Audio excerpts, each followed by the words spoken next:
Have a nice day mga idol, isang mapagpalang araw sa ating lahat. Bago ang lahat mga idol, shoutout muna dyan kay Idol Jim Shane, kaniatong kauban ako sa Kalihokan, long live sa'yo idol. At ito na mga idol, naghahanda na po ako niyan.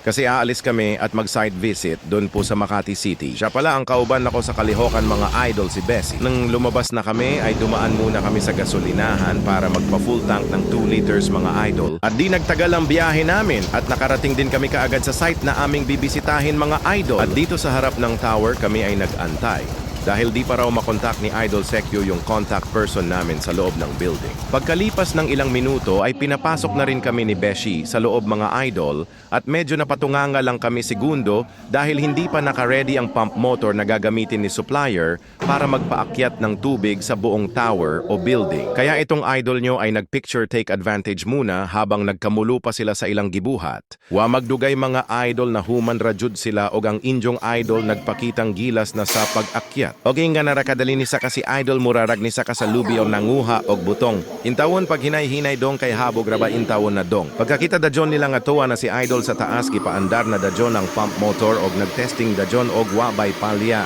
Sabay check sa mismong pump kung okay na ba ito. Bilang taon tabi og sakto bang tujok? Oh, okay na boss, pwede na. Habang sinisigurado nila ang pump motor na gagana yung idol nyo sa itaas, ay nagpicture. Take advantage naman. Idol, okay na ba dyan sa itaas? Tanong ng isang nakatingala. Di yata ako narinig ni Idol Habang busy si pump supplier ay madami namang mata ang nakatingin sa kanyang ginagawa.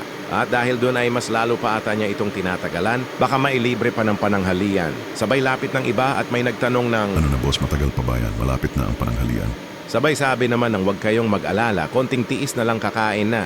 At sa tagal din na natiis ni Idol Sir Bato at lumitaw na siya dala ang kintab niya. Wow, puto este si Idol Sir Bato pala ito. Huwag kang magbibiro dyan, gutom na yan. Sa isip siguro ni Sir Idol Bato ba't ang tagal naman ililibre ko pa yata mga to ng pananghalian? Sabay sabi, bilisan nyo dyan, walang libreng pananghalian. So ayun mga idol at nag-picture take advantage na naman tayo mga lods. Hanggang sa okay na ang pump motor at yung valve na ang kinakalibrate namin. At umakyat na rin si Beshi kasama ang staff ng site. May mga napansin kami sa pipeline na nagkaroon ng leak. At sinabi nga namin kaagad sa staff ng site ang aming napansin na leak at tiningnan niya rin ito at kanyang kinapa. Maliban doon ay nagpaturo na rin ng staff kung paano ang dapat nilang gawin sa pag-calibrate ng mismong valve. Di nagtagal at naging okay na ang lahat at kailangan ng bumaba ng makauwi na rin. Dahil sa walang free lunch ay isang mabilisang pagbaba ang ginawa ni Idol. Sabay slow-mo at dito na nga magtatapos ang ating video. Hanggang sa muli mga idol. Thanks for watching.